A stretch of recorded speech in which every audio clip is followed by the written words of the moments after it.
রাধে রাধে রাধে রাধে রাধে রাধে। গতকাল আমরা নারদ ভক্তি সূত্রে ৭৮ নম্বর শ্লোক পর্যন্ত শ্রবণ করেছি, যেখানে দেবর্ষি নারদ বলেছেন যে ভক্তি মার্গে চলতে গেলে, ভক্ত হতে গেলে, আগে মানুষ হতে গেলে যেগুলো সাধারণ গুণের দরকার সেগুলো ভক্তের মধ্যে থাকা দরকার। অর্থাৎ অহিংসা, সত্য, শৌচ, আস্তিক্যাদি এইসব গুণ তার মধ্যে পালন করা দরকার।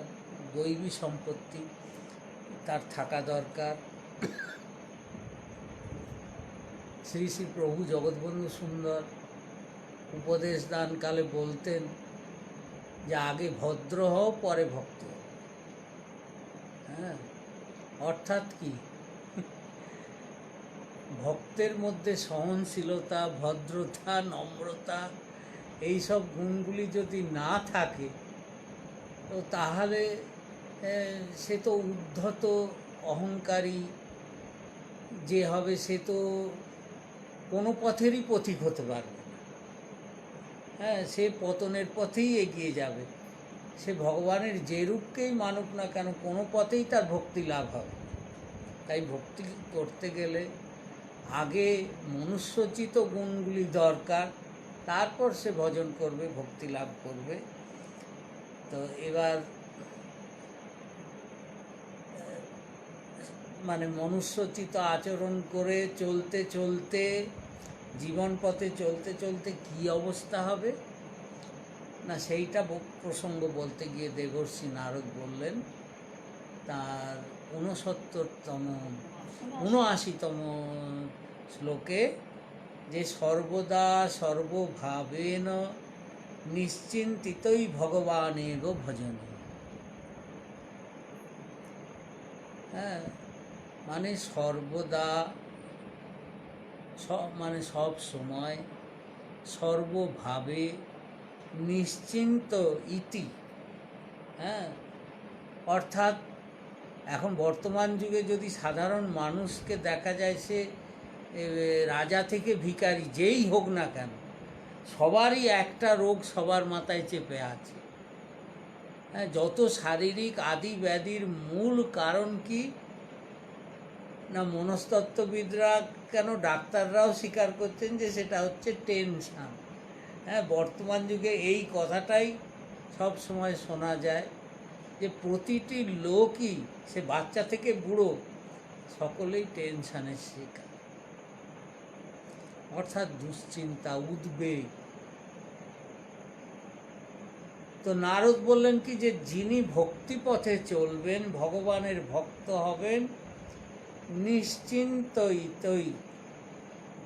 নিশ্চিন্তইতি, তার কোনো চিন্তা ভাবনা থাকবে না, তিনি আনন্দে ভগবানেব ভজনীয়, ভগবানকে ভজন করবেন। তার কোন সব সময় সর্বভাবে তার একমাত্র লক্ষ্য হবে ভগবান, এবং সেই ভগবানের ভজনে তিনি নিশ্চিন্ত থাকবেন।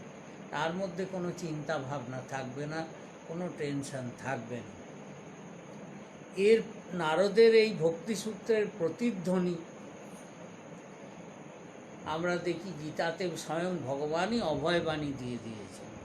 এই কথারই অনুরূপে, এই কথাকেই মানে দৃঢ় করার জন্যে ভগবান অভয়বাণী দিয়েছেন শ্রীমদ্ ভগবদ্ গীতায়, যে অনন্যাং চিন্তয়ন্ত মাং ইয়ে জনা পর্যুপাসতে তেষাং নিত্যাভিযুক্তানাং যোগক্ষেমং বহাম্যহম।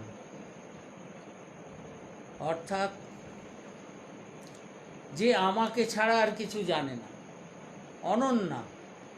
ভক্তির শর্তই হচ্ছে অনন্য হতে হবে, ইষ্টের প্রতি অনন্য। সে যার যিনি ইষ্ট হন না কেন, ইষ্টের প্রতি অনন্যতা থাকা দরকার। অনন্যাং চিন্তয়ন্ত মা, অনন্যভাবে যিনি আমাকে চিন্তা করেন, এইভাবে যিনি উপাসনা করেন, তেষাং নিত্যাভিযুক্তানাং, তিনি সর্বদা আমার সঙ্গে যুক্ত থাকেন, সদাই আমার সঙ্গে তার যোগাযোগ থাকে। এক মুহূর্ত কি আধা মুহূর্তের জন্য তিনি আমাকে বিস্মৃত হন না। তো এই রকম যে ভক্ত হন, হ্যাঁ, তার সব দায়িত্ব আমার। এই যে কত বড় অভয়বাণী ভগবান দিয়েছেন সাধকদের জন্যে, যে সাধকরা মনে করতে পারেন যে আরে প্রথম অবস্থায় সাধকদের মনে হতে পারে যে এই কী, হ্যাঁ, আমি যদি সব কিছু ভগবানের উপর ছেড়ে দিই তো সংসারে শরীর ধর্ম তো আছে, সেইগুলো কি করে চলবে? খাওয়া পড়া শোয়া এইসব দায়িত্ব কে নেবে? কি করে হবে? সব সময় ভগবানের ভজন করলে শারীরিক ধর্ম রক্ষা হবে কি করে?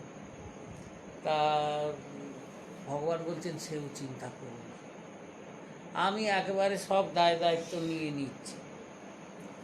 যোগক্ষেমম বহাম্যহম।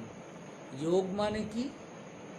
অপ্রাপ্ত বস্তুর প্রাপণ, আর ক্ষেম মানে কি? প্রাপ্য বস্তুর রক্ষণ। অর্থাৎ যা আমি পাইনি, অথচ আমার প্রয়োজনীয় কিন্তু আমার এখনও মেলেনি, ভগবান সেগুলো জোগাড় করে আনবেন। আর যা আছে তা রক্ষা করা, দেখভাল করা, এই দুটোর দায়িত্ব ভগবান নেন। তাই বললেন যোগক্ষেমম বহাম্যহম। হ্যাঁ, এই প্রসঙ্গে আমরা আগেও শুনেছি,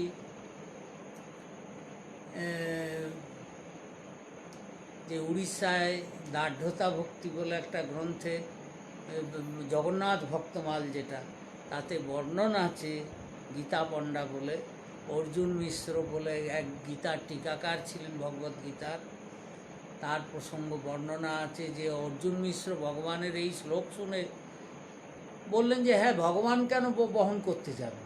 বলছেন যোগক্ষেমম বহাম্যহম, আমি নিজে, বহামি অহম, মানে আমি নিজে তার দায়িত্ব নিই। তো অর্জুন মিশ্র শুনে বললেন ভগবান কেন নেবেন?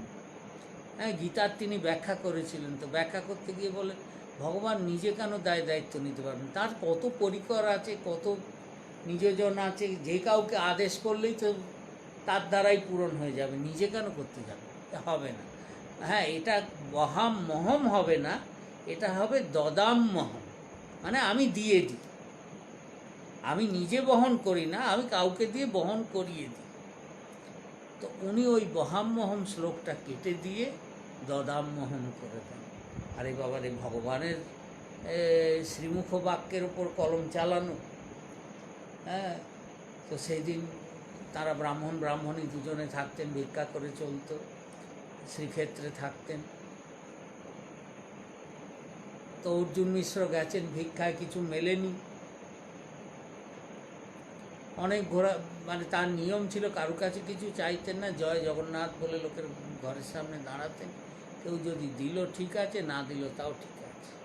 তো 7টা বাড়ির সামনে দাঁড়াতেন, মিলল তো ঠিক, না মিলল ঠিক, চলে আসতেন। কিন্তু রোজ মিলে যেত, প্রভুর কৃপায় রোজই মিলত। কিন্তু যেদিন তিনি ভগবানের এই লেখা কেটেছেন সেদিন তার কোথাও কিছু মেলে। হ্যাঁ, তিনি জগন্নাথের সিংহদ্বারে বসে চিন্তা করছেন যে আজ তো সংসারে কিছু নেই, আমি গেলে তবে রান্না চলবে। এদিকে কিছুই মিলল না, 7টা বাড়িতে গেলাম, জয় জগন্নাথ ধ্বনি শুনেও কেউ কিছু দিল না। হ্যাঁ, তো তাহলে কি উপায়? যাকে জগন্নাথের ইচ্ছা আজকে উপবাসই থাকবে।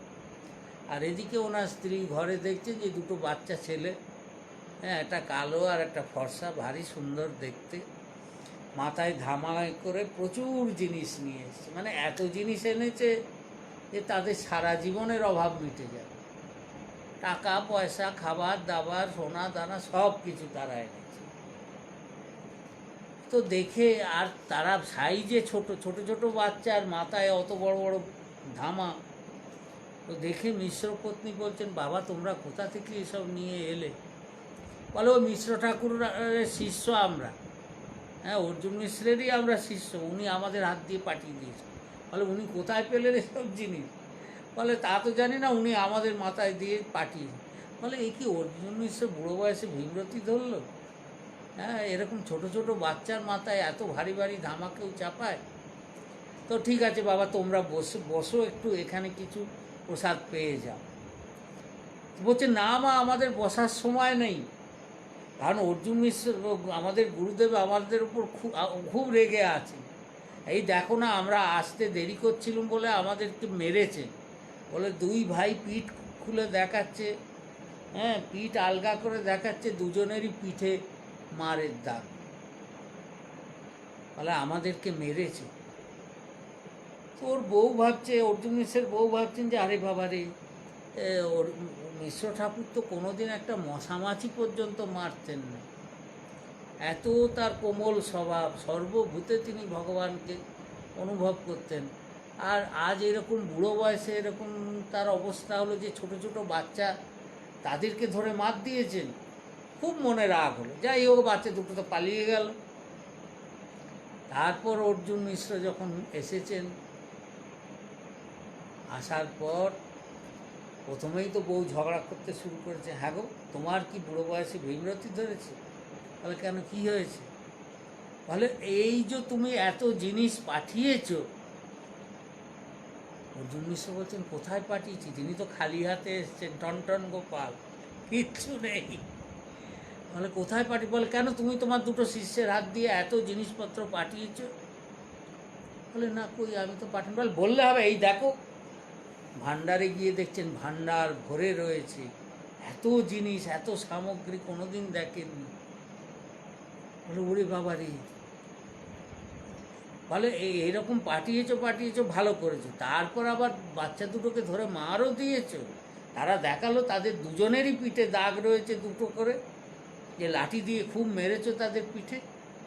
বলে হে ভগবান, কোথায় বাচ্চা আর কাকে আমি ধরে মারতে গেলাম? হ্যাঁ, তো উনিও তো চিন্তায় পড়ে গেছেন। উনি যত বলছেন যে না আমি করিনি, বউ বলছে না করেছো, আমি দেখেছি। কর্তাগিন্নির লড়াই ঝগড়া চলছে। তারপর অনেকক্ষণ বাদে যখন দুজনেই একটু প্রকৃতিস্থ হয়েছেন, কারণ কেউই মিথ্যে কথা বলছেন,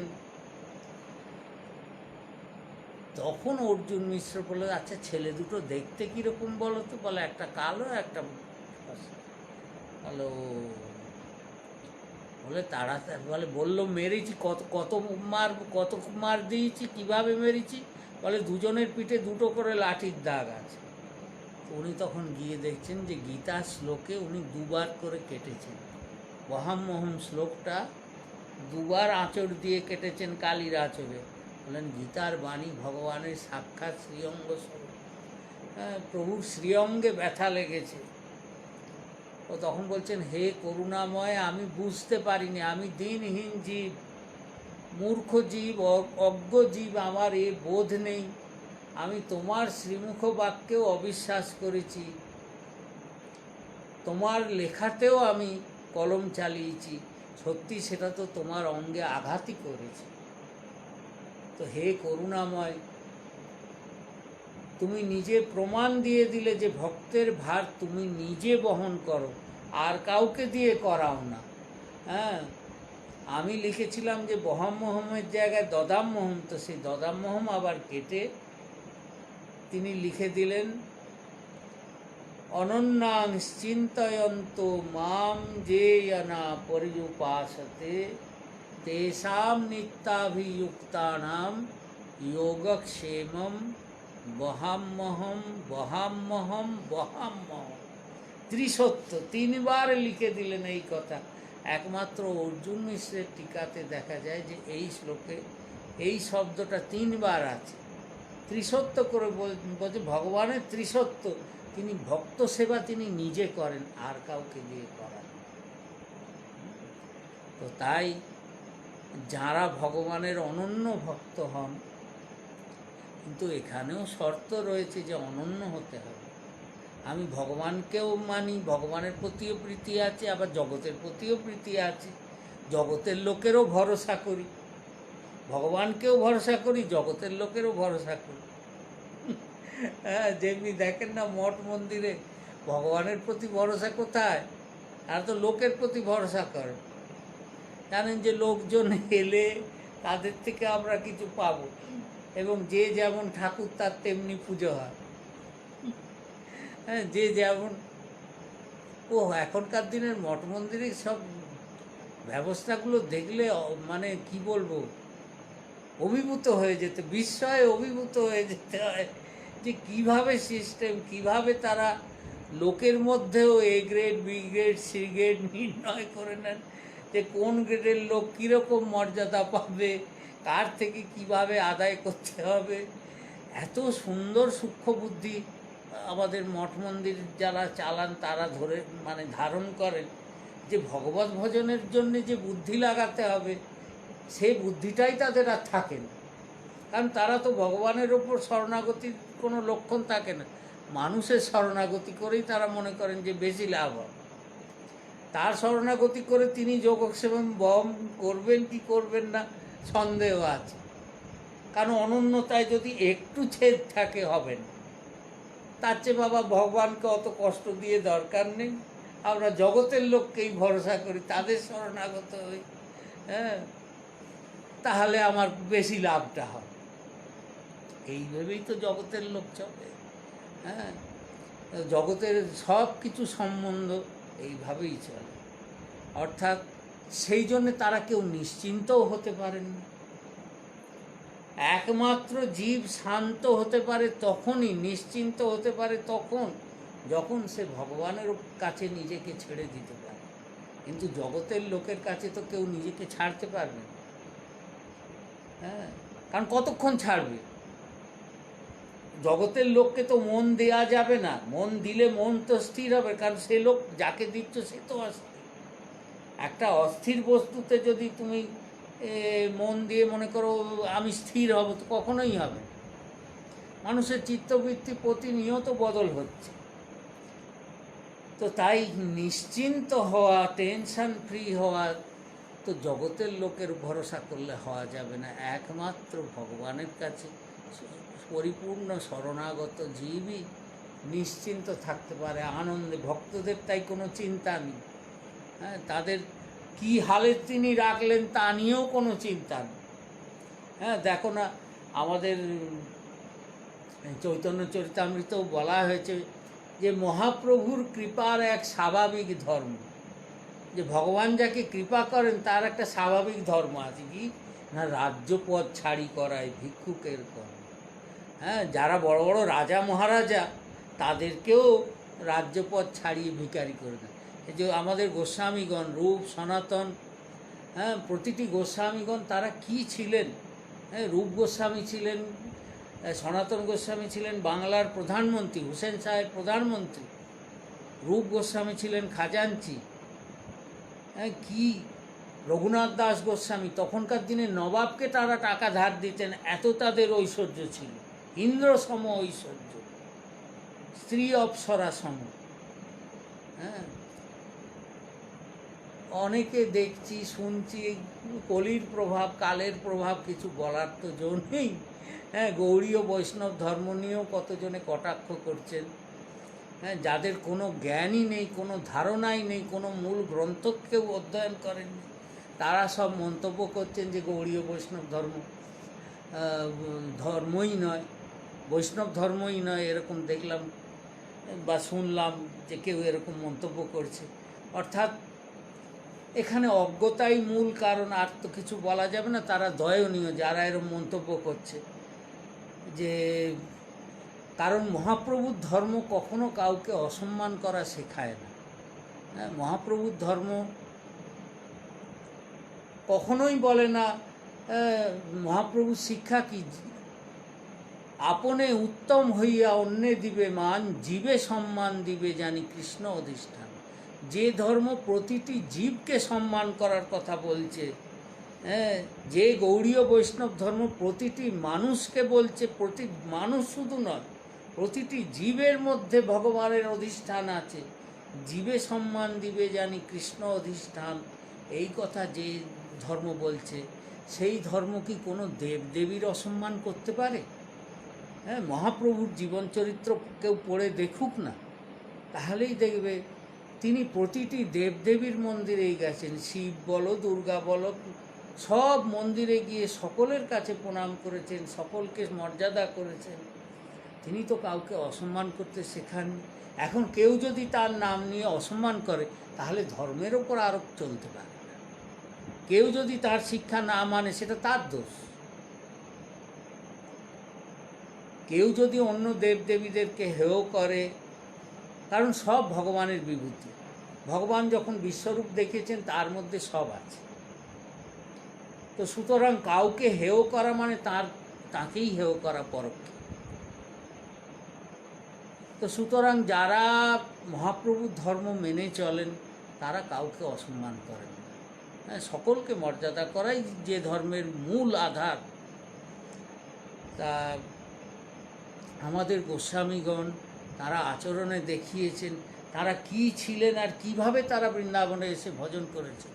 হ্যাঁ, সেই সব জীবন চরিত্র যদি কেউ পড়েন তো দেখবেন মানে অতি বড় দুষ্ট লোকেরও চোখে জল এসে যাবে যে তারা কিভাবে ভজন করেছেন।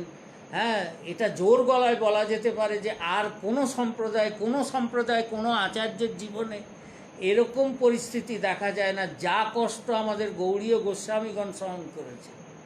তাদের তুলনা শুধু তারাই, আর কোনো সম্প্রদায়ের কোনো আচার্যের জীবনে এত কঠোর পরিস্থিতির মধ্যে দিয়ে কেউ চলেনি।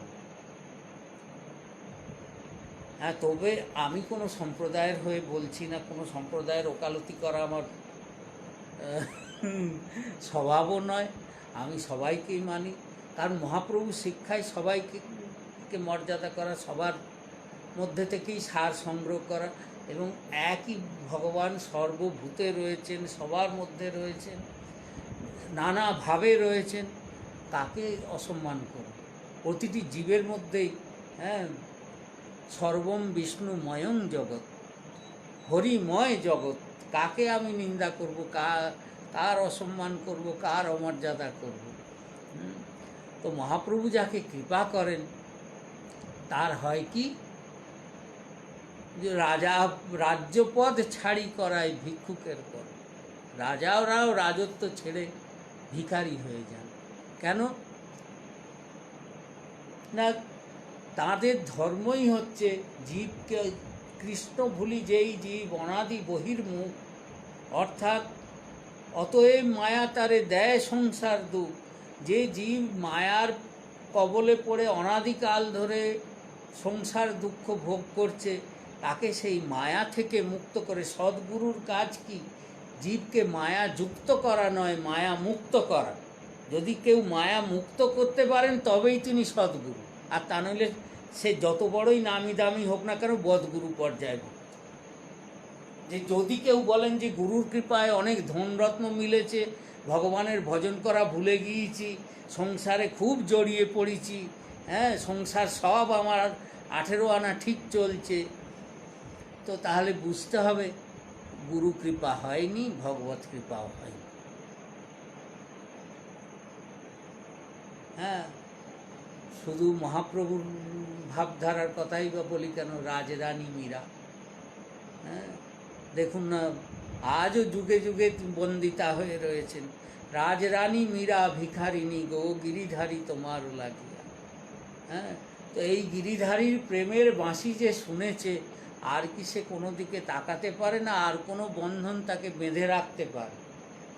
হ্যাঁ, সেই যে প্রেমের বাঁধনে মীরা পাগলিনী হয়ে, রাজরানী মীরা, যিনি কখনো মাটিতে পা দেননি, হ্যাঁ রাজার মেয়ে, রাজার ঘরের বউ, আর সেই মীরা বৃন্দাবনের পথে পথে, আজও এখানে মীরাবাই মন্দির রয়েছে, মীরাবাই গলিটার নামই মীরাবাই গলি।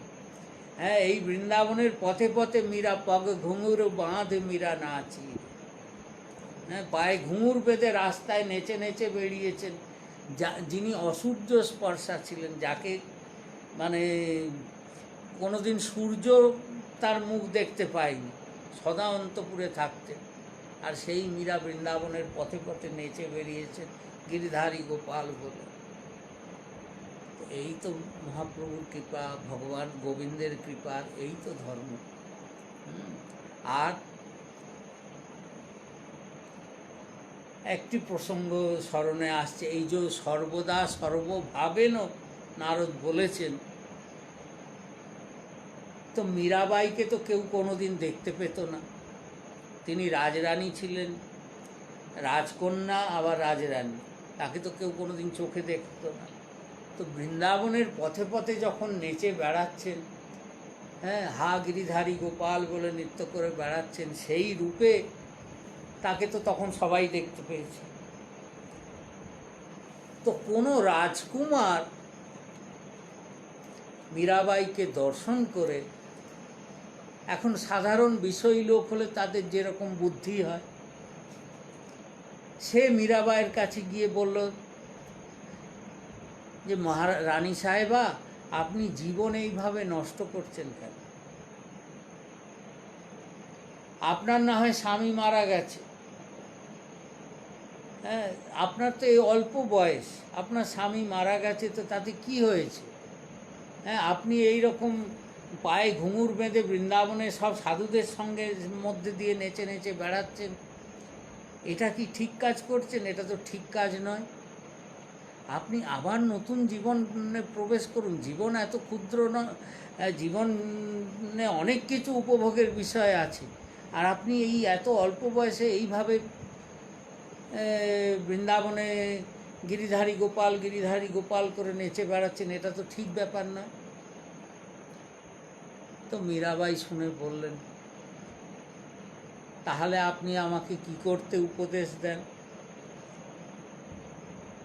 এখন যারা ভগবানের অন্তরঙ্গ জন হন, তাদের রূপের মধ্যে তো দিব্যতা থাকে, অর্থাৎ জগতের রূপের চেয়ে তাদের রূপ একটু আলাদা হবেই, এবং সেই অনুপম সুন্দরের মদনমোহনের যে সেবক বা সেবিকা, তার মধ্যেও সেই মদনমোহন রূপের আভা তো থাকবেই, ছটা তো থাকবেই।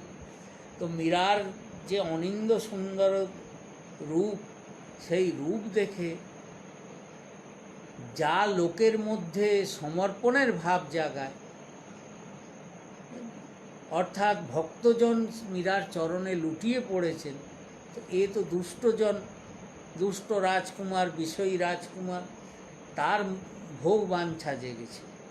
তো সে মীরাকে বলছে, আপনি যদি রাজি থাকেন, আমি আপনাকে বিবাহ করতেও রাজি আছি, প্রস্তুত আছি। তো মীরা বললেন, ও তাই ব্যাপার, আপনাকে বিবাহ করলে আমার জীবন পরিপূর্ণতা লাভ করবে? বলে, হ্যাঁ। আপনি কী জন্যে বৃন্দাবনে এরম পাগলিনীর মতো ঘুরে বেড়াচ্ছেন? বিবাহ করে নিলে আবার আপনি রাজরানীর মর্যাদা পাবেন, সব কিছু হবে। বলে, তাহলে দেখুন, আমিও রাজি আছি বিবাহ করতে, কোনো আপত্তি নেই, কিন্তু কথা হচ্ছে আমার একজন মানে বন্ধু আছেন, তো আপনার সঙ্গে আবার নতুন করে বন্ধুত্ব করতে গেলে আমার তো তাকে ছেড়ে আসতে হবে না। তো সে যে শর্ত আমার মেনে নিয়েছে, সেই কিছু শর্ত আছে আমার। আমি লোকের সঙ্গে বন্ধুত্ব করতে রাজি আছি, কিন্তু বন্ধুত্ব করার আমার কয়েকটা শর্ত আছে। আপনি যদি আমার সেই শর্তে রাজি থাকেন, তাহলে আমি তৈরি, প্রস্তুত।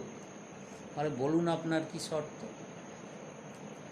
তো বলতে তখন মীরাজি বলছেন যে, দেখুন, আমার প্রথম শর্ত হচ্ছে, আমি যাকে বন্ধু করব, সে আমার সঙ্গ এক মুহূর্তের জন্যও ত্যাগ করবে, প্রতিনিয়ত তাকে আমার সঙ্গে থাকতে হবে, এটা আমার প্রথম শর্ত। রাজকুমার শুনছে, বলে, প্রতিনিয়ত প্রতি মুহূর্তের জন্য সঙ্গে থাকবে, এই আবার কি? এ কি থাকা যায় নাকি? আরে লোকের তো অনেক শারীরিক ক্রিয়াকর্ম আছে, তখন কোন বন্ধু সঙ্গে যাবে? হ্যাঁ, বলছে, না, এক মুহূর্তের জন্য আমাকে ত্যাগ করলে চলবে না, প্রতি মুহূর্তের জন্য আমার সঙ্গে থাকতে হবে, এই হলো আমার প্রথম শর্ত। বলে, ঠিক আছে, আর কি? না, দ্বিতীয় শর্ত আছে যে আমার খাওয়া পড়া থাকা সব কিছুর ব্যবস্থা করতে হবে। আমি কখন খাবো, কখন পড়বো, কী খাবো, কী পরবো, কোথায় থাকবো, সব ব্যবস্থা করতে হবে, কিন্তু নিজের জন্যে কিচ্ছু দাবি করতে পারবে না। হ্যাঁ, আমাকে সে সব দিতে হবে, আমাকে সময় সময় খাবার দিতে হবে, শোয়ার ব্যবস্থা করতে হবে, থাকার ব্যবস্থা করতে হবে, সব করতে হবে, কিন্তু নিজে একবারও দাবি করতে পারবে না যে আমাকেও খেতে দাও, আমাকেও থাকতে দাও, এসব দাবি দেওয়া চলবে না। বলো, আর কি শর্ত আছে? বলে, আরও একটা শর্ত আছে, যে আমি ঘুমাবো, সারা রাত আমি ঘুমাবো, আর আমি যখন ঘুমাবো তখন জেগে থাকতে হবে, জেগে আমাকে পাহারা দিতে হবে। তো এই তিনটে শর্ত আছে। তো এই তিনটে শর্তে যদি রাজি থাকেন তো তাহলে আমি আপনাকে বন্ধু কেন, বিবাহ করতে রাজি, সব কিছুতে রাজি।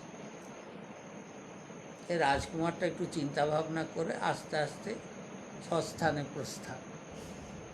হ্যাঁ, আর মীরা তখন সব ভক্তজনকে বলছেন যে দেখো আমার যে বন্ধু, হ্যাঁ আমার যে প্রিয়তম, সে তো এই তিনটে শর্ত মেনে চলে, তাই তাকে আমি কি করে ছাড়ব। কেন না, এখানে বিচারণীয় বস্তু যে দেখুন ভক্তকে ভগবান কি করে রক্ষা করেন।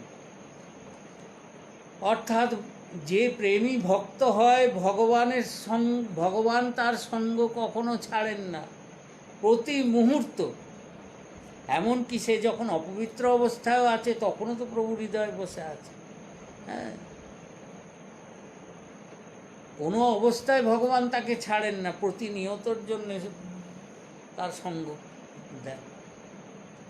এই যে বললেন, নারদ যে বলেছেন সর্বদা সর্বভাবে না, সব সময় সবভাবে যিনি ভক্তের সাথে থাকেন, এরকম বন্ধু কোথায় আছে। আর ভক্তের সব দায়িত্ব যিনি নিয়ে নেন, তার থাকার ব্যবস্থা, খাওয়ার ব্যবস্থা, শোয়ার ব্যবস্থা, ভক্ত তো নিজের নিয়ে কোনো চিন্তা করেন না। হ্যাঁ, ভক্ত জানেন না, যারা ভগবানের সেবক হন, ভক্ত হন, তারা জানেন না কোথায় থাকবো, কোথায় খাবো, কোথায় যাব। কিন্তু দায়িত্ব ভগবান আগে থেকে ব্যবস্থা করেন যাতে আমার ভক্তের কষ্ট না, কারণ যোগক্ষেম বহন করতে হবে না, তাই সব ব্যবস্থা তিনি করে দেন। হ্যাঁ, এত বড় করুণাময় আর কোথায় পাওয়া যাবে যে সব সময় তার ব্যবস্থা করেন, কিন্তু নিজে কোনো দিন দাবি করেন না। হ্যাঁ, ভক্তের কাছে কোনো দিন ভুলেও দাবি করেন না যে ওগো তুমি আমায় খেতে দাও, আমার থাকার ব্যবস্থা করো, আমার এই করো। হ্যাঁ, আর তৃতীয় শর্ত কি না, তৃতীয় শর্ত হলো যে ভক্ত যখন ঘুমিয়েও থাকেন, ভগবান তো শুয়ে পড়লে হবে না। হ্যাঁ, তিনি তখনও জেগে থাকেন, ভক্তকে পাহারা দেন, তাকে রক্ষা করেন। হ্যাঁ, প্রতিনিয়ত। হ্যাঁ, তো এমন বন্ধু ছেড়ে লোকে আর কোন বন্ধুর খোঁজ করবে? আর কোথায় এরকম বন্ধু পাওয়া যাবে এই জগৎ বন্ধু ছাড়া? হ্যাঁ, এই জগন্নাথ ছাড়া আর বন্ধু কোথায় পাওয়া যাবে? হ্যাঁ, এই যে আজকাল নতুন ঢং উঠেছে, আজকাল কত শুনছি, আজকেই তো শুনছি কি বিশ্ব বন্ধুত্ব দিবস না কি ছাইর দিবস। হ্যাঁ, তো জগতের লোকের সঙ্গে যদি বন্ধুত্ব করো তো এমন একটা বন্ধু কি পাওয়া যাবে যে এই তিনটে শর্ত মেনে বন্ধুত্ব করবে? কারণ জগতের কোন লোক তোমার সর্বক্ষণ সঙ্গ দেবে? কেউ দেবে না। এমনি বন্ধুত্বই বা হলে আজ আছে কাল নেই। তুমি যদি তার হাতে হাঁ মেলাও, বন্ধু তোমার রাজি, আর যদি একটু এদিক থেকে ওদিক হয়েছে, ব্যাস রাধেশ্যাম, বন্ধু বন্ধু বিদায়। হ্যাঁ, আর এমন কোন বন্ধু আছে যে তোমার সব সুখ সুবিধার ব্যবস্থা করবে আর নিজে দাবি করবে না? এমন বন্ধু জগতে কোথাও মিলবে না। আর এমন বন্ধুও কোথাও পাওয়া যাবে না যে তুমি আরাম করে ঘুমাবে আর বন্ধু প্রতিদিন প্রতি রাত জেগে পাহারা দেবে তোমাকে। এমন বন্ধু কোথাও পাওয়া যাবে। তাই এই পরম বন্ধুকে ছেড়ে যদি আর কারোর সঙ্গে বন্ধুত্ব করতে যাওয়া হয়, এইটাই সবচেয়ে বড় মূর্খামি, জীবনের সবচেয়ে বড় মূর্খামি। কেননা জানতে হবে যে সেখান থেকে আঘাতই আসবে না, শর্ত পরিপালন হবে, বিনিময়ে খালি আঘাত হতে হবে, আঘাত পেতে হবে। এর ফলে হয় কি, মহারাজজিরও পদে আছে, হ্যাঁ, যে দর বদর খা কে ঠোকর जो থক্কর। আমাদের অনাদি কাল ধরে অনন্ত জন্ম চলে গেছে, আমরা জগতের লোকের কাছে দরজায় দরজায় গেছি, যে ওগো আমাকে একটু ভালোবাসা দেবে। কারণ প্রতিটি জীবের অন্তরেই সেই অনন্ত ভালোবাসার খনি রয়েছে, সেই প্রেমের খনি রয়েছে, কিন্তু যোগ্য পাত্র না হলে অর্পণ করলেই তো মুশকিল। তো আমরা দরজায় দরজায় গেছি আর ঠোকর খেয়েছি। হ্যাঁ, যাকেই বিশ্বাস করেছি সেই বেঈমানি করেছি, কারো দোষ নেই, জগতের নিয়মই এইটা। কারণ যে নিজে দুঃখী সে অন্যকে সুখ আনন্দ দেবে করতে। तो ताई दर बदर खा के ठोकर जो थक कर आ गया कोई घर तेरे दर पर। যদি কোনোভাবে সদ্গুরু কৃপায়, মহাপুরুষের কৃপায়, ভগবত কৃপায় যদি কেউ একবার তোমার দরজায় এসে পৌঁছায়, সব জায়গায় ঠোকর খেতে খেতে, সব জায়গায় লাথি ঝাঁটা খেতে খেতে যদি একবার কেউ তোমার দরজায় এসে পৌঁছাতে পারে, तूने नजरों से जो रस पिलाया वो बताने की काबिल नहीं है। হ্যাঁ, তুমি আর তো কিছু করবে না, তোমার দৃষ্টি দিয়ে যে আনন্দ রসে পরিপূর্ণ করে দাও, জীবের সর্বস্ব হরণ করে নাও। হ্যাঁ, তুনে নজরোं से जो रस पिलाया, তোমার দৃষ্টির মধ্যে যে প্রেম আছে, যে আনন্দ ধারা, আনন্দ প্রবাহ প্রতিনিয়ত প্রবাহিত হচ্ছে, তা জীবকে শান্ত করে দেয়। অনাদিকালের অশান্ত জীবকে সমস্ত উদ্বেগ, চিন্তা, টেনশন থেকে মুক্তি দিয়ে পরমানন্দ সাগরে ডুবিয়ে দেয়। তাই দেবর্ষি নারদ বললেন কি, যে সর্বদা সর্বভাবেন, অর্থাৎ সব সময় সর্বভাবে নিশ্চিন্তিতই, হ্যাঁ, একেবারে নিশ্চিন্ত হয়ে আর কোনো দিকে কোনো চিন্তা না রেখে ভগবান ইব ভজনীয়, একমাত্র ভগবানের ভজনা করাই জীবের কর্তব্য। তাকেই আপন মান।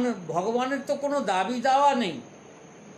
জগতে যদি কাউকে বন্ধু করতে হয় তার জন্য অনেক কাঠখড় পোড়াতে হয়, অনেক কিছু করতে হয়, তবেই লোকে স্বীকার করে। হ্যাঁ, কিন্তু তার তো কোনো দাবি দেওয়া নেই, একটাই শুধু দাবি, কি, মান লো উনকো তুম সির্ফ আপনা। জগতের মাকে, বাপকে, ভাইকে, বন্ধুকে, অমুককে, তমুককে, সবকে আমার আপন, আমার আপন, আমার আপন করছো, তো তাকে একবার আমার আপনার জন বলে মেনে নাও। মান লো উনকো তুম সির্ফ আপনা, আর শিখ লো ইয়াদ মে ব্যস তড়পনা। আর একটাই জিনিস করণীয়, ভক্তির লক্ষণ কি? ভক্তি মানে তুমি মালা জপছো, ধ্যান করছো, যোগ করছো, এগুলো ভক্তি ছাই। হ্যাঁ, কথাটা শুনতে খারাপ লাগবে, কিন্তু বাস্তব হচ্ছে তাই। অন্তর থেকে যতক্ষণ না তার জন্যে ব্যাকুলতা আসবে, তার সঙ্গে মিলনের জন্যে কি বলবো, ছটফটানি। ঠাকুর রামকৃষ্ণদেব সহজ ভাষায় বলতেন ছটফটানি। হ্যাঁ, অন্তর থেকে যতক্ষণ না ব্যাকুলতা আসবে, হ্যাঁ, মান লো উনকো তুম সির্ফ আপনা, শিখ লো ইয়াদ মে বস তড়পনা।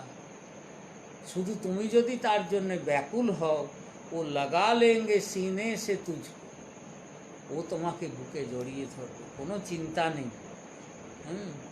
কারণ জগতে যদি তুমি কারোর জন্য, তোমার হয়তো কোনো প্রিয়জন বাইরে আছে, তুমি তার জন্য ছটফট করো, তার মনে কাঁচা গলা, কিচ্ছু অনুভব হবে না, কারণ সে তো অন্তর্যামী নয়। সে হয়তো খাচ্ছে, দাচ্ছে, মজা করছে, আর তুমি তার জন্য ছটফট করে মরছো, তো তোমার ছটফটানোটাই বেকার। কিন্তু এই যে পরম প্রিয়তম শ্যামসুন্দরের জন্য যদি তুমি আকুল হও, হ্যাঁ, ও লাগা লেঙ্গে সিনে সে তুঝকো, সে নিশ্চয়ই তোমাকে তার বুকের মধ্যে জড়িয়ে ধরবে, হ্যাঁ, নিয়ে নেবে, তোমাকে সে গ্রহণ করবেই করবে। কেন না, ও তো কোনো বাইরে নেই, দিল মে बैठे हैं গাফিল नहीं है, ও তোমার ভেতরেই বসে আছে। আর সে কর্তব্যে অবহেলাও করবে না, সে ঠিক দেখছে যে তুমি কতখানি ব্যাকুল হচ্ছ। যখন তোমার ব্যাকুলতা খুব চূড়ান্ত পর্যায়ে যাবে, তার আগেই সে ছুটে আসবে, সে থাকতে পারবে না। বলে লোকের এক একটা,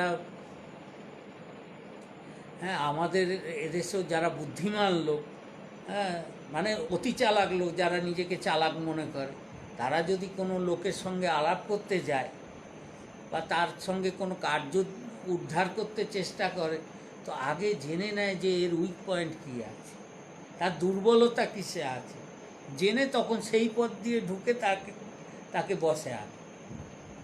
তো তেমনি ভগবানেরও যারা রসিক ভক্ত, রসিক আচার্য, হ্যাঁ, এই বৃন্দাবনের রসিক আচার্যগণ, তারা ভগবানের উইক পয়েন্ট বের করে নিয়েছে, জেনে গিয়েছেন এবং তারা জানিয়ে দিয়েছেন। হ্যাঁ, তারা জানিয়ে দিয়েছেন, বলছেন ভগবানের একটাই দুর্বলতা আছে, কি না, ভক্তের চোখের জল তিনি দেখতে পারেন না। যখন দেখেন ভক্ত আকুল হয়ে তাকে ডাকছে, তার চোখের জল শুধু উপহার দিচ্ছে, তখন ভগবানও ব্যাকুল হয়ে ছুটে আসে। হ্যাঁ, তাই বললেন মহাপ্রভুও জীবকে শিক্ষা দিতে গিয়ে বলেছেন যে ভক্তি যোগ, ভক্তি যোগ, ভক্তি যোগ ধন। যে এই জীবনে, মনুষ্য জীবনে যদি সত্যি সার্থক একটা উপার্জন করতে চাও, যদি ধনী হতে চাও এই জীবনে, বলে এই পয়সার ধনে ধনী না। কারণ এই পয়সা আজ আছে, কাল থাকবে না। আর তুমি যদি জমিয়ে যাও তো নিশ্চিন্ত থাকো যে তোমার ভবিষ্যতে যারা আসবে, যদি গৃহস্থ হও তো তোমার বংশধররা বরবাদ করবে, আর যদি ত্যাগী বাবাজি হও তো তাহলে শিষ্যরা মারামারি করে মরবে। হ্যাঁ, তো এই ধন কামানোর জন্যে মহাপ্রভু নির্দেশ দেননি, বা একে ধন স্বীকারও করেননি। বললেন কি ভক্তি যোগ, ভক্তি যোগ, ভক্তি যোগ ধন। যে এই জগতে একমাত্র ধন হচ্ছে ভক্তি যোগ, ভক্তি যোগ, ভক্তি যোগ। আর সেই ভক্তি কাকে বলে?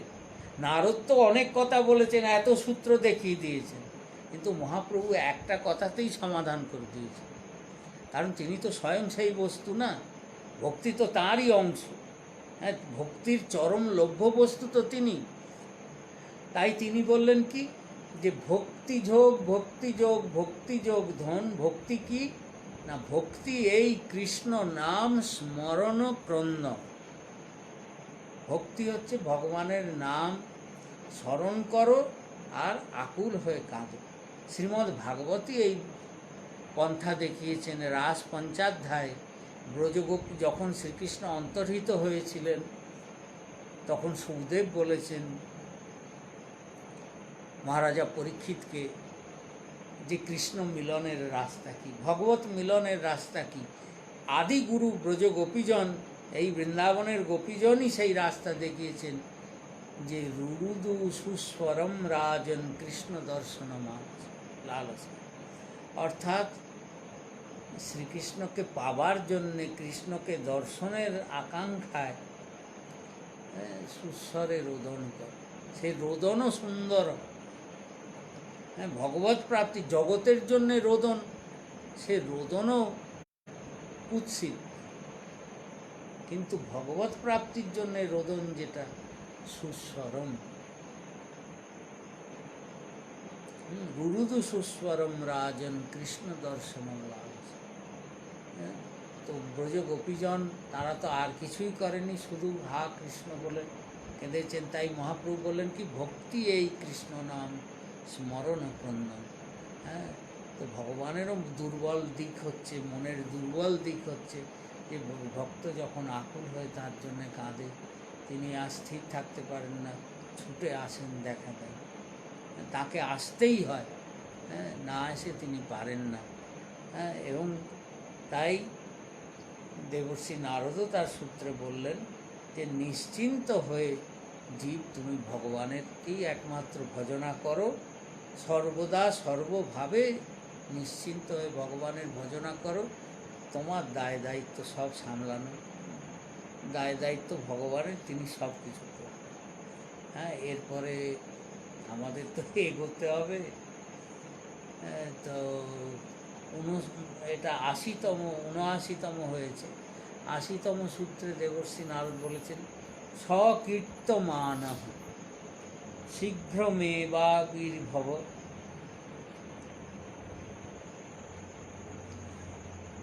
সকীর্তমান মানে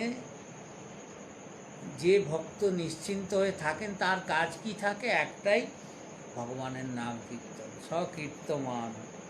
আর ভগবান করেন কি? শীঘ্র মেবাবির্ভবতি, তাড়াতাড়ি আবির্ভূত হন। আর অনুভাবয়তি চ ভক্তা, আর ভক্তের সামনে প্রত্যক্ষ রূপে দর্শন দেন। দর্শন দিয়ে তাকে নিজের অনুভব, তিনিও যে তার জন্যে ব্যাকুল, যে ভক্ত যে শুধু তার জন্যে ব্যাকুল তা নয়, ভগবানও ভক্তকে পাবার জন্যে ব্যাকুল, সেটা ভক্তের অনুভবে দিয়ে দেন। হ্যাঁ, তো তার রাস্তা কি? নাম সংকীর্তন, একমাত্র কীর্তন, তার নাম উচ্চারণ করে। হ্যাঁ, কারণ কলিযুগের জন্যে শাস্ত্রে আর কোনো সাধনার কথা বলা নেই। হ্যাঁ,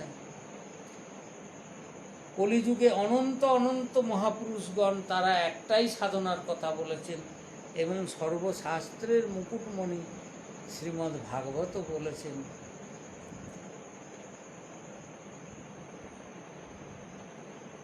এবং পরমহংস চূড়ামণি সুখদেব মহারাজা পরীক্ষিতকে বললেন যে দেখো, এই যে কলিযুগ, কলের দোষ নিধে রাজন, এই কলিযুগ হচ্ছে কিরকম জানো? দোষের নিধি, মানে সমুদ্র, যেদিকে তাকাও খালি অন্ধকার আর অন্ধকার। আর কলি মানে কি? কলহ। কলির স্বভাবই হচ্ছে কলহ করা, লোকে এইতেই আনন্দ পায়। কলির জীব এর আনন্দই হচ্ছে কলহতে। হ্যাঁ, যে নিরন্তর কলহ করতে সে বড় সুখ পায়। কারণ থাক অকারণ থাক, হ্যাঁ, যে কোনো বিষয় নিয়ে, হ্যাঁ, কলহতে লোকের আনন্দ, তাই তো কলি। কলির অপর নামই হচ্ছে কলহ, মানে ঝগড়া। তো সেই জন্য কোথায় শান্তি থাকবে? সব জায়গায় ঝামেলা, অশান্তি। তো তাই সুখদেব বললেন, কলের দোষ নিধে রাজন, হে মহারাজা পরীক্ষিত শোনো, কলিযুগ হচ্ছে দোষের আকর, কিন্তু অস্তি এক মহান গুণ, একটা তার মহান গুণ আছে, বিশাল গুণ, তার চেয়ে বড় গুণ আর হতে পারে না। বলে কি? বলে যেটা কোনো যুগের মধ্যে এই গুণ নেই, একমাত্র কলিযুগে আছে। অস্তি এক মহান গুণ। কি গুণ? না কীর্তনাদেব কৃষ্ণস্য মুক্ত সঙ্গম পরম ব্রজে, একমাত্র শ্রীকৃষ্ণের নাম সংকীর্তন করলেই জীব পরাগতি লাভ করবে, আর কোনো কথা নেই। বলে ভাগবতে বললেন কি? কৃতে যধ্যায়তে বিষ্ণু। সত্যযুগে ভগবানের আরাধনা ছিল কি? ধ্যান। ধ্যানের মাধ্যমে ভগবানের আরাধনা হতো। কলিযুগের লোক ধ্যান করতে বসবে? রাধেশ্যাম। হ্যাঁ, এমনি একটা সাধারণ লোককে যদি বলা যায় যে ভাই একটু ধ্যানে বসো, তো প্রথম কথা, লোকে অস্থির চিত্ত 2 মিনিট চুপ করেই কেউ বসতে পারবে। আরে অল্প বয়সী ছেলেপিলে তো দূরের কথা, একটা বুড়ো বুড়িকে দেখুন না, কেউ চুপ করে বসাতে পারবে। একটা বুড়ো বুড়িও যদি সামনে আসে তো খালি কুসুর কুসুর করে, হ্যাঁ, বাজে বকবে। হ্যাঁ, তো কলিযুগের লোক কী ধ্যান করবে? আর যদি ধ্যান করানোর জন্য চুপ করিয়ে বসানো যায়, সেই সময় যত কুচিন্তা, বাজে চিন্তা, বদ চিন্তা, সেইগুলো মাথায় এসে ভর করবে।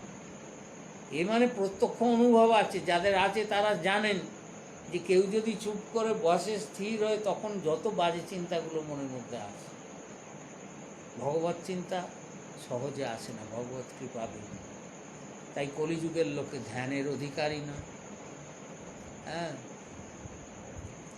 ত্রেতায়া যত মখই, হ্যাঁ, ত্রেতা যুগে ছিল যজ্ঞের দ্বারা যজ্ঞেশ্বরের আরাধনা।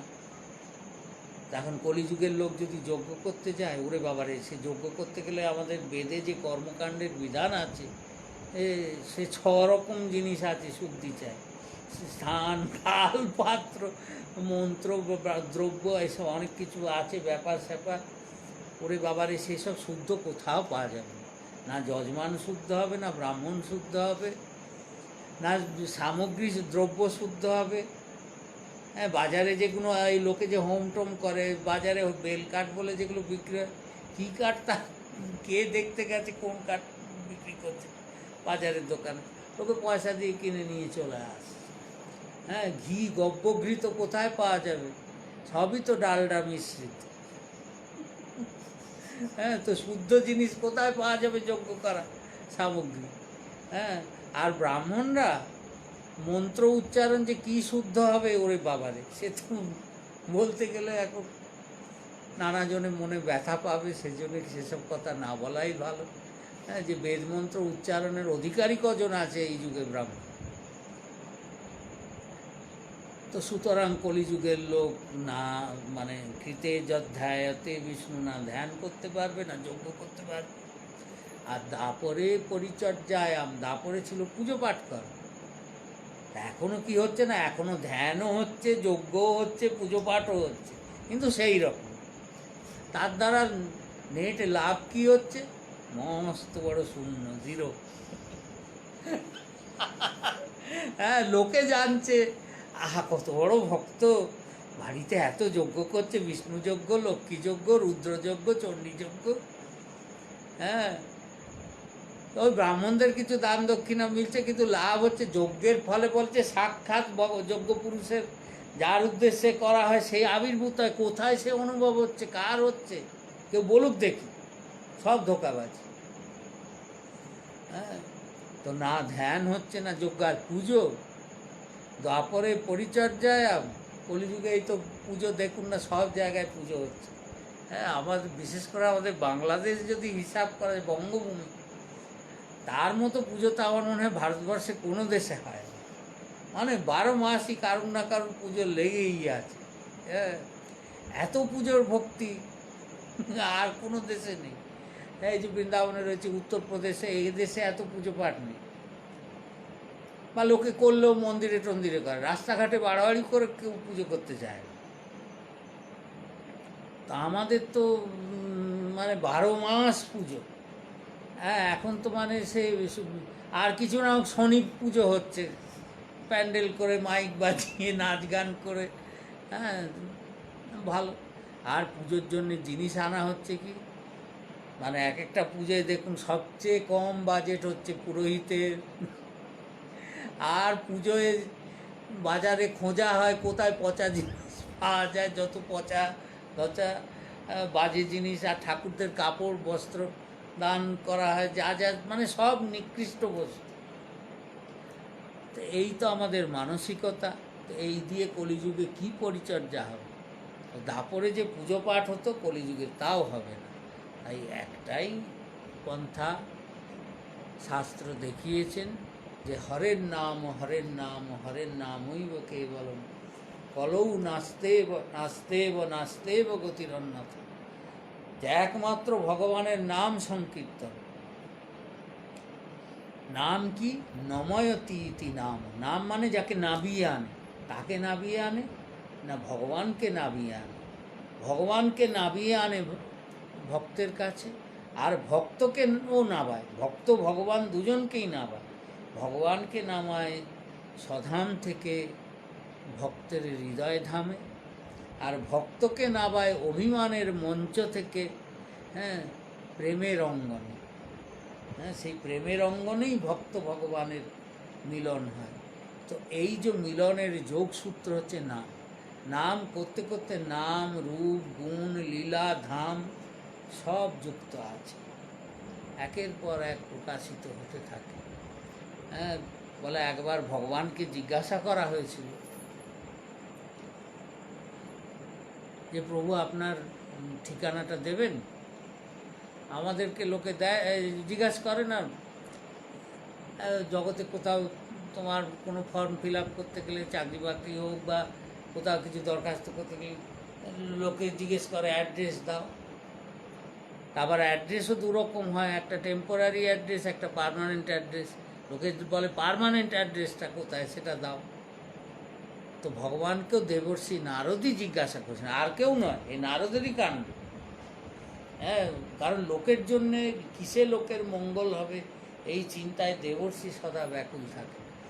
তো ভগবানকে একবার জিজ্ঞাসা করলেন যে প্রভু, তোমার পার্মানেন্ট অ্যাড্রেসটা কোথায় একটু বলো তো,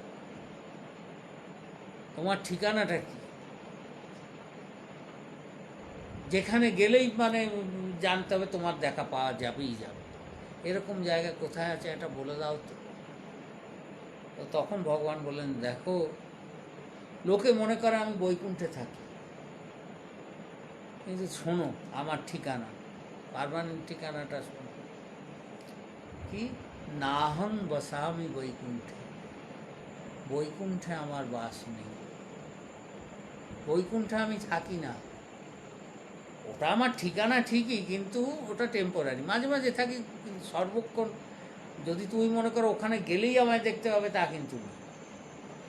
নাহং বসামি বৈকুণ্ঠে যোগিনাং হৃদয়ে নচ, যারা বড় বড় মহাযোগী যোগীন্দ্র মুনীন্দ্র আছেন না, তাদের হৃদয়েও কিন্তু আমি থাকি।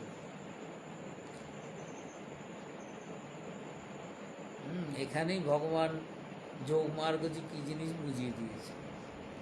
হ্যাঁ, তো যোগিনাং হৃদয়ে নচ, হ্যাঁ এক অর্থে সর্বহৃদয়ই থাকেন, কিন্তু সেখানে তাকে খুঁজলে পাওয়া যাবে, কারণ সেখানে অভিমান ভরা আছে না, সে অভিমানের জায়গায় তো তিনি থাকেন না।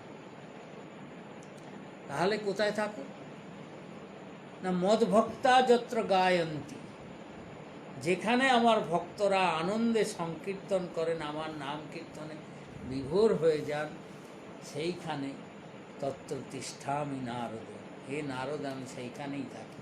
যেখানে আমার বৈকুণ্ঠে বা যোগীর হৃদয়ে নাহি মোর স্থান, সেই স্থানে থাকে আমি যেথা হরিনাম।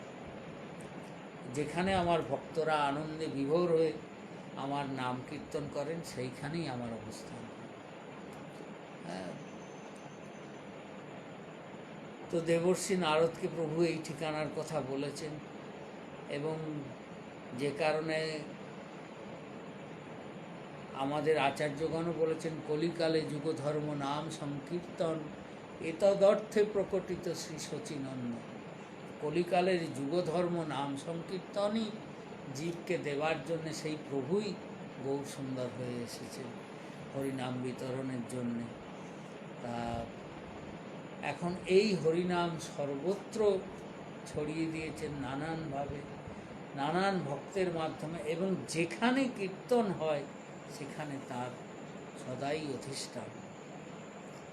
হ্যাঁ, এখানে দেবর্ষি নারদও বললেন কি, যে কীর্তনের জায়গায় আবির্ভবতি, ভগবান নিজে বলছেন যে যেখানে আমার ভক্তরা কীর্তন করে আমি আবির্ভূত হয়ে ভক্তদেরকে অনুভব করিয়ে দিই যে আমি এসেছি। তো আজও যেখানেই ভক্তরা অর্থাৎ নিষ্কামভাবে,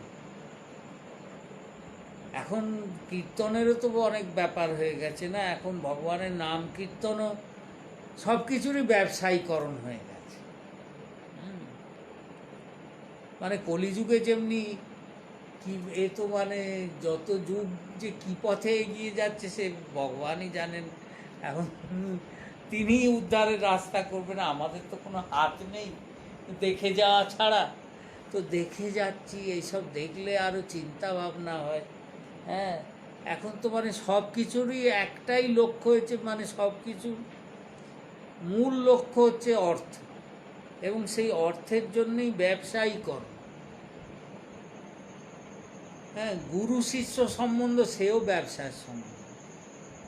গুরুর সঙ্গে শিষ্যের সম্বন্ধ কি? প্রণাম আর প্রণাম, কোনো অন্তরের সম্বন্ধ নেই। হ্যাঁ, মাঝে মধ্যে যাও, প্রণাম করো আর প্রণামী দাও, আর যে শিষ্য প্রণামী বেশি দেবে গুরু তার প্রতি প্রসন্ন, যে দেবে না রাধেশ্যাম।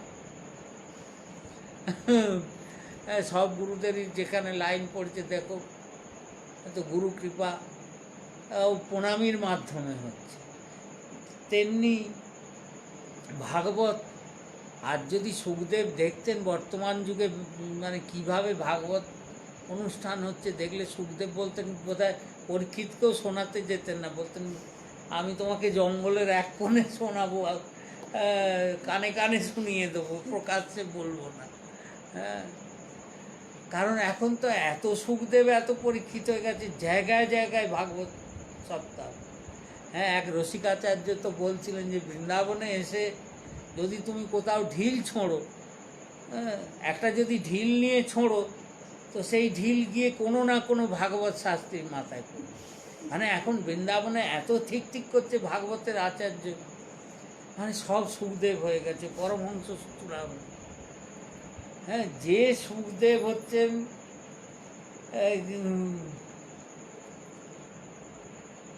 পরমহংসগণেরও সর্বশ্রেষ্ঠ ভগবৎ স্বরূপ, তিনি শুনিয়েছেন ভাগবত কথা। এবং ভাগবত হচ্ছে পরমহংস সংহিতা। আমার মহাপ্রভুও নির্দেশ দিয়েছেন ভাগবত পড়ো গিয়া বৈষ্ণবের স্থানে। ভাগবতের কাছে গিয়ে ভাগবত পড়তে হবে, যিনি জীবন্ত ভাগবত, তার মুখ থেকে ভাগবত শুনতে হবে। আর যাদের একমাত্র উদ্দেশ্য হচ্ছে একটু অর্থোপার্জন, নাচা গানা অনুষ্ঠান এইসব করে ভাগবত হচ্ছে, এই ভাগবতের প্রচার চলছে চারিদিকে। 7 দিনে শুনলেই জীবের পিতৃপুরুষ উদ্ধার, সব কিছু। হ্যাঁ, এই তো ভাগবতের অবস্থা। তবু তো বলবো বৃন্দাবনে যারা ভাগবত করছে একেবারে ছোট ছোট বাচ্চা ছেলেরা, এখন মেয়েরাও কম না, মেয়েরাও নেমে পড়েছে ভাগবত শাস্ত্রী হতে। মেয়েরাও সকলের মানে বর্তমান যুগে সকলের সমান অধিকার, স্ত্রী পুরুষের, তো নারীরাই বা এদিকে বাদ যাবে কেন? হ্যাঁ, তারাও ভাগবতের নেমে পড়েছে, ভাগবতের আচার্য সব বড় বড় হয়ে গেছে। হ্যাঁ, সে সম্বন্ধে যা সব গোস্বামীগণ মানে ব্রজের গোস্বামীগণ যা বলেন সেসব কথা তো আমি বলতে পারবো না। হ্যাঁ, তো এখানে তো যারা ভাগবত পাঠ করছেন তবু তো তারা আর যাই হোক ভাগবত গ্রন্থটা একটু নাড়াচাড়াও করেছে। হ্যাঁ, কিন্তু আমাদের বাংলার অবস্থা আরও শোচনীয়। সেখানে তো মানে লোকের দেখি নবদ্বীপ বা এইসব এলাকায় দেখি কেউ মরে গেল কি কিছু হলো, লোকে বাড়িতে পাঠ দিচ্ছে, কিনা আজ আমার বাড়িতে পাঠ হলো। সে পাঠ কে করছে? হ্যাঁ, যে করছে সে ভাগবত বইটা হয়তো কোনো দিন চোখে দেখেনি। হ্যাঁ, সেই দিনই হয়তো বাজার থেকে কিনে এনেছে, এনে কোনো রকম অতি কষ্টে একটু একটু পড়ে পড়ে শুনিয়ে দিচ্ছে, হয়ে গেল ভাগবত। হ্যাঁ, তো এইরকম। তো তেমনি ভগবানের নাম সংকীর্তনও এখন ব্যবসায়িক। হ্যাঁ, তোমার যদি ইচ্ছে হলো বাড়িতে নাম করাবে, তুমি যাও খোঁজো কে পয়সার বিনিময়ে নাম করবে। নাম কীর্তনেরও হাজারো দল পাওয়া যাচ্ছে, তারা এসে তুমি নির্দিষ্ট দক্ষিণা দাও। আবার ছোট দল বড় দল আছে, নামি দল বেনামি দল আছে। বেনামি দল পয়সা কম নেবে, নামি দল হলে বেশি নেবে। হ্যাঁ, তারা পয়সার বিনিময়ে এসে তোমার নাম শুনিয়ে যাবে এবং না তোমার ঘরেই বৈকুণ্ঠ আবির্ভাব করিয়ে দেবে। হ্যাঁ, হরিনাম হচ্ছে, সুতরাং নামে তো ভগবানের আবির্ভাব হবেই। ভগবান বলেছেন যে কে মদ ভক্তা যত্র গায়ন, কিন্তু ভগবানও কম নয়, তিনিও চালাকি করে বলে দিয়েছেন মদ ভক্তা যত্র গায়ন্তী, যেখানে আমার ভক্তরা গায় সেইখানে আমি আবির্ভূত হই, তত্র তিষ্ঠামি, ভক্ত না থাকলে আমি যাই না। অর্থাৎ যাদের লক্ষ্য ভগবান নয়, ভগবান যদি লক্ষ্য হয় তাহলে আলাদা কথা, কিন্তু যাদের লক্ষ্য অর্থোপার্জন, সেই লক্ষ্যে তারা ভগবানের নাম করছে, তো সেটা নাম হচ্ছে না, নাম অপরাধ হচ্ছে। তো এই নাম শুনে লোকের কি কল্যাণ হবে? আর না সেখানে ভগবানের আবির্ভাব হবে, সেখানে তো ভগবানের আবির্ভাব হবে না। তো এইভাবে যারা নাম করছে, এখন ঠিক আছে সমাজে যা চলছে, কোনো বিষয়ে কিছু বলতে যাই তো এখন বিপদের কথা, কিন্তু এখানে নারদ যেখানে বলছেন সেখানে সেই কথার তো সঠিক অর্থই বলতে হবে। তাতে যদি কেউ ব্যথা পান কিছু করার নেই, কারণ এখানে ভগবান যে অর্থে বলেছেন, নারদ যে অর্থে বলেছেন, সেই সঠিক অর্থটাই তো জানাতে হবে। তো তারা বলেছেন যে ভক্তর যেখানে গান করবে কীর্তন করবে সেখানে ভগবানের আবির্ভাব হবেই হবে, নিশ্চিত আবির্ভাব হবে, এবং সকলের অনুভবেও আসবে যে প্রভু এখানে বিরাজমান আছে। এই প্রসঙ্গে বলা যেতে পারে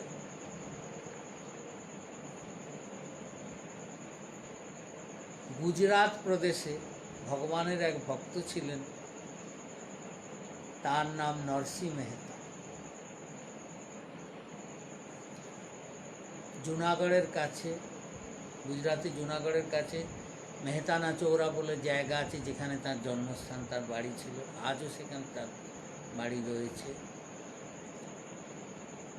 তো নরসি ভগত বললেই সারা গুজরাট তার প্রতি শ্রদ্ধায় প্রণত হয়। তো সেই নরসি মেহতা যে ভক্ত ছিলেন,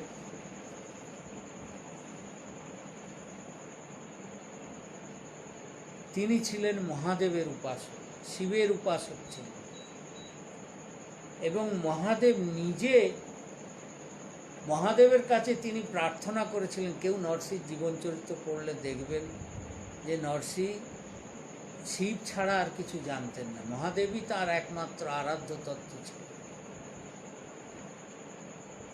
তো মহাদেব তাকে দর্শন দিলেন। তো মহাদেব যখন দর্শন দিলেন, দর্শন দেওয়ার পর মহাদেব বললেন, বলো তুমি কি চাও, হে হে ভক্ত, হে নরসি, তুমি কি চাও বলো। হ্যাঁ, দেবাদিদেব ভগবান শঙ্কর স্বয়ং বর দিতে চাইছেন। তো নরসি বললেন যে প্রভু, তুমি তো সর্বজ্ঞ, তুমি ত্রিলোকীনাথ, বিশ্বনাথ, তুমি সর্বজ্ঞ, তুমি তো, আর আমি হচ্ছি অজ্ঞ মূর্খ, আমি জানি না কিসে আমার ভালো হবে বা কোন বস্তু শ্রেষ্ঠ। আমি কি চাইতে তোমার কাছে কি চেয়ে বসবো যেটা হয়তো আমার পক্ষে হানিকারক হবে। হ্যাঁ, কি চাইতে কি চেয়ে বসবো। তো প্রভু আমাকে কৃপা করে তোমার বিচারে যেটা সর্বশ্রেষ্ঠ বস্তু হয়, আমার বিচারে নয়, তোমার বিচারে যেটা সর্বশ্রেষ্ঠ বস্তু হয়, সেইটা তুমি আমাকে প্রদান করো। এইটাই আমি তোমার কাছে চাই, আর আমার কিছু প্রার্থনা। তো যখন মহাদেবের কাছে নরসি এই প্রার্থনা করেন, তখন দেবাদিদেব শঙ্কর, আদি জগৎগুরু শঙ্কর, তিনি নরসিকে কৃপা করে নিত্য বৃন্দাবনে যুগল কিশোর এবং মহারাজ দর্শন করেন, গোবিন্দের চরণে নিয়ে গিয়ে সমর্পণ করে দেন। নরসিকে নিয়ে গিয়ে গোবিন্দের চরণে সমর্পণ করে দেন।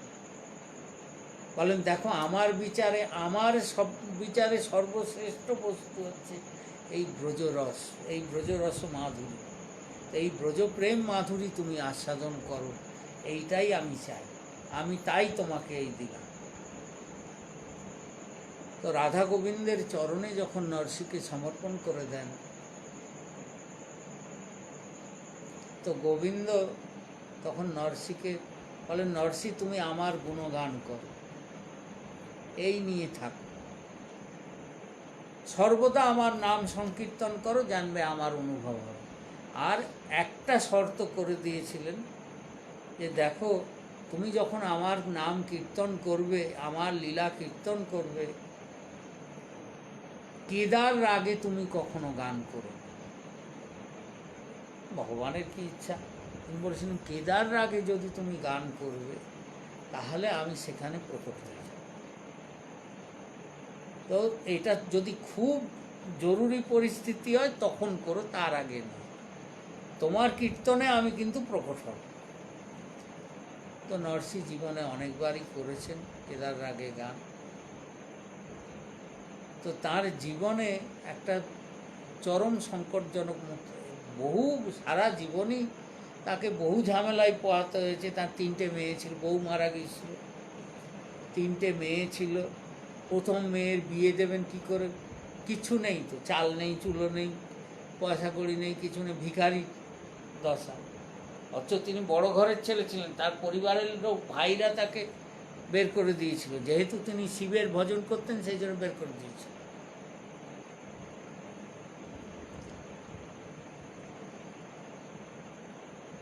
তো মেয়ের বিয়ে দেবেন, সবাই বলছে মেয়ের বিয়ে দাও, মেয়ের বিয়ে দাও। বড় মেয়ের নাম ছিল নানিবাই। বলে মেয়ের বিয়ে দেবে, কি করে দেবেন?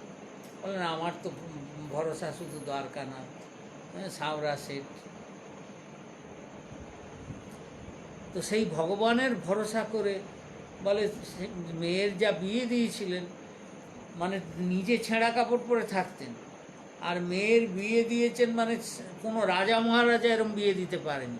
বলে স্বয়ং দ্বারকা থেকে গোবিন্দ এসে আর মেয়ের বিয়ের সব সামগ্রী দিয়েছে।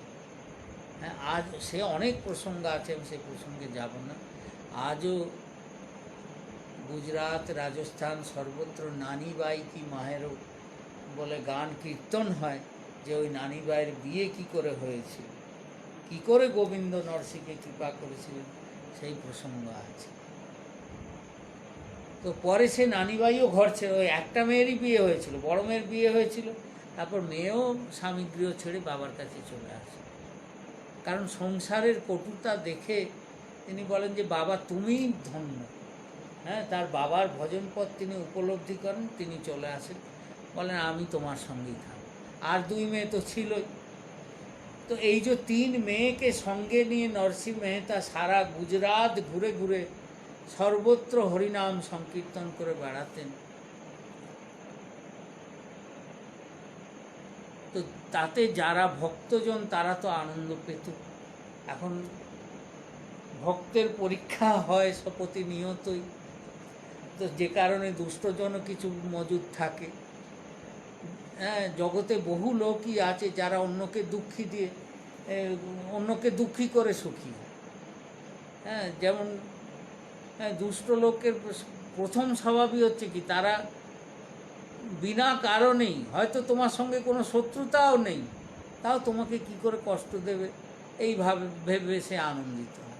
হ্যাঁ, কাউকে একটু কষ্ট দিতে পারলে তাদের বেশ মনটা তৃপ্তি লাভ করে। হ্যাঁ, তো এই জাতীয় লোকও জগতে প্রচুর আছে, অভাব তো নেই।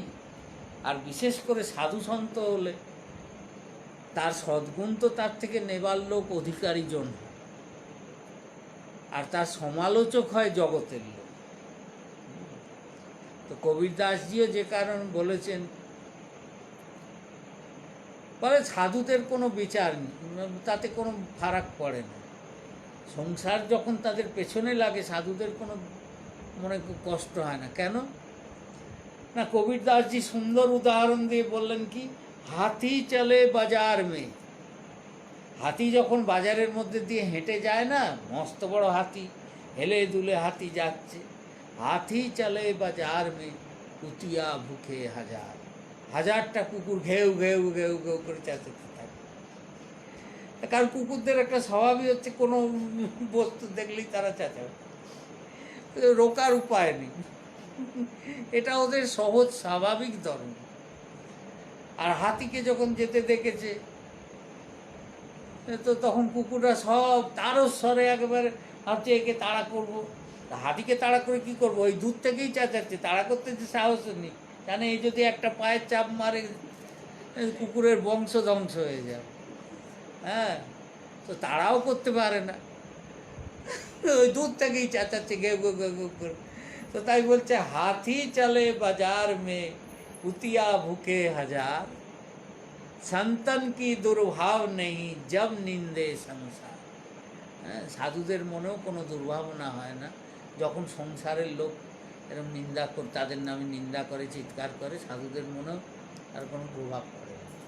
কারণ হাতি যখন যায় সে হেলে দুলেই যাচ্ছে, কুকুরের চিৎকারে তার পদক্ষেপে কোনো বিক্ষেপ ঘটে না, সে তার নিজের আনন্দেই যায়। হ্যাঁ, তো তেমনি যে তার নিজের মাথার উপর ভগবানকে বসিয়ে রেখেছে, জগৎ তার প্রশংসা করলো আর নিন্দা করলো, দুই বরাবর।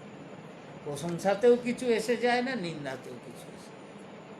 সে তো তার নিজের আনন্দে একেবারে পুরো পরিপূর্ণ হয়ে আছে, তাকে জগৎ কি করবে। তো নরসিংহ নামে লোকে নিন্দা করতে লাগলো যে এই যে দুটো মেয়ের তো বিয়ে দেয়নি, একটা মেয়ের বিয়ে দিয়েছে, তাও তাকে ঘর ছাড়িয়ে নিয়ে এসছে, এই তিনজনে মিলে করছে কি, নরসিংহ মেহতার এখন কাজ হয়েছে মেয়েরা সব সুন্দরী দেখতে, এদের দেখিয়ে দেখিয়ে এদের দিয়ে নাচ গান করিয়ে বাইরের পয়সাওয়ালা লোকদেরকে আকর্ষণ করছে, করে এ নিজে কামাচ্ছে। এইভাবে দিন চলছে। এই রকম বদনাম নরসিংহ মেহতার নামে দুষ্ট লোকেরা করতে লাগলো।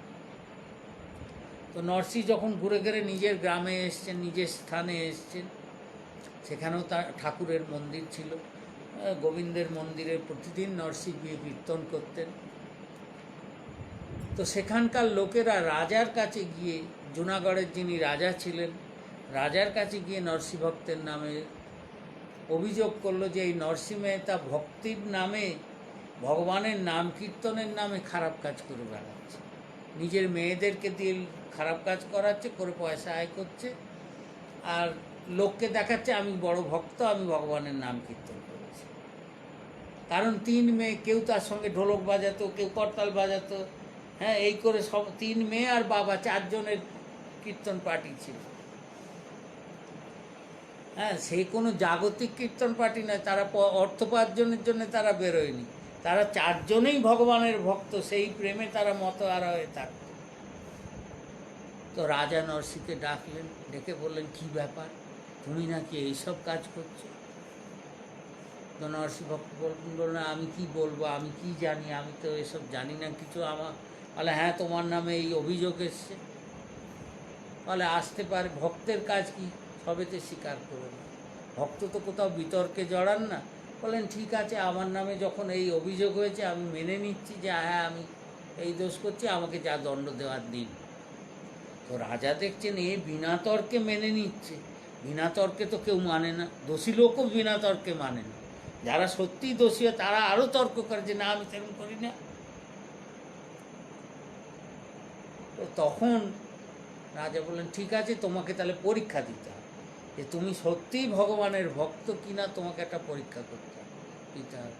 বলে আমি কি পরীক্ষা দেবো, আমার কি যোগ্যতা আছে?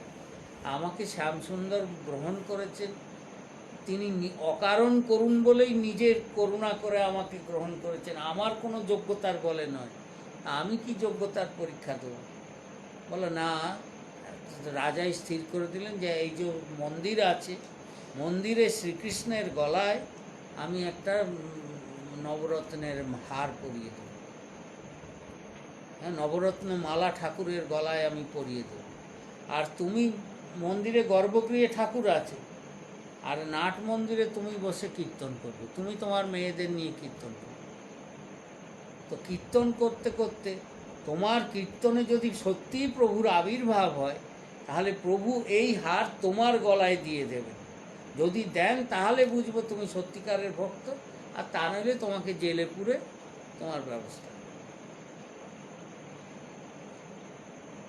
তো নরসিংহ বললেন যে এই প্রভুর সঙ্গে এরকম আমি পরীক্ষার ব্যাপার করব? রাজা বলল এই আমার আদেশ, মানতে হবে।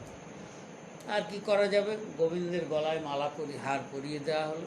নরসিংহ তার 3 মেয়েকে নিয়ে বসলেন ঠাকুরের সামনে কীর্তন করতে, হ্যাঁ, আকুল হয়ে কীর্তন করছে। একদিন গেল, যারা দুষ্ট লোক তাদের খুব আনন্দ হচ্ছে, বলে এই দেখো সারাদিন ধরে কীর্তন করছে, কিচ্ছু হয়, ওই ঠাকুরের গলার হাত যেমন কাজ তেমনিই রয়েছে, ও তো এলো না, তার মানে এ নয়। তো রাজা তো আর সময়সীমা বেঁধে দেননি। একদিন গেল, 2 দিন গেল, 2 দিন ধরে নরসিংহ কীর্তন, 3য় দিন নরসিংহ কেদার রাগে কীর্তন। হ্যাঁ, তো যখন কীর্তন করছেন রাজা সেদিন এসছে, কারণ রাজাকে সবাই বলছে এবার শাস্তি দিন, 2 দিন হয়ে গেছে, কিচ্ছু হবে না, নরসিংহ তো ভক্ত না, ও তো ভণ্ড লোক, দুষ্ট লোক, ওকে শাস্তি দিন।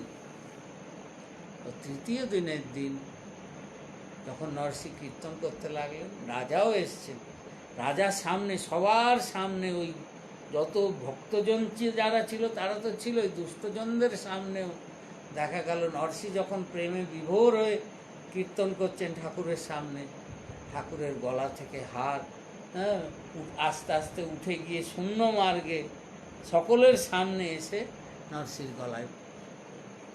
অর্থাৎ এটা তো ঐতিহাসিক ঘটনা, এ তো কোনো কল্পনা নয়। নরসিংভক্ত যে জন্ম হয়েছে আজ থেকে প্রায় 400 বছর আগে, তার সেই সব জায়গা টায়গা সব আছে।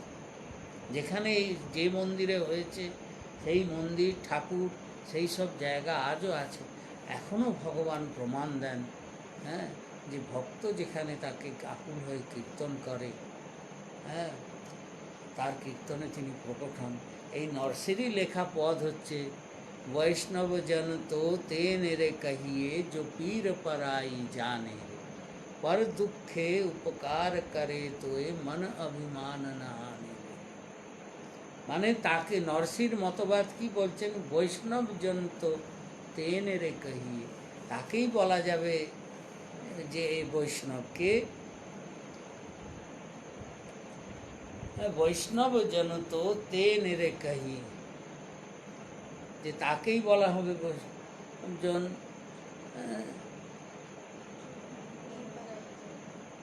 যারা অন্যের দুঃখ অনুভব করতে পারে। পীর পরাই যা, সর্বজীবের অন্তরের ব্যথা যে অনুভব করতে পারে।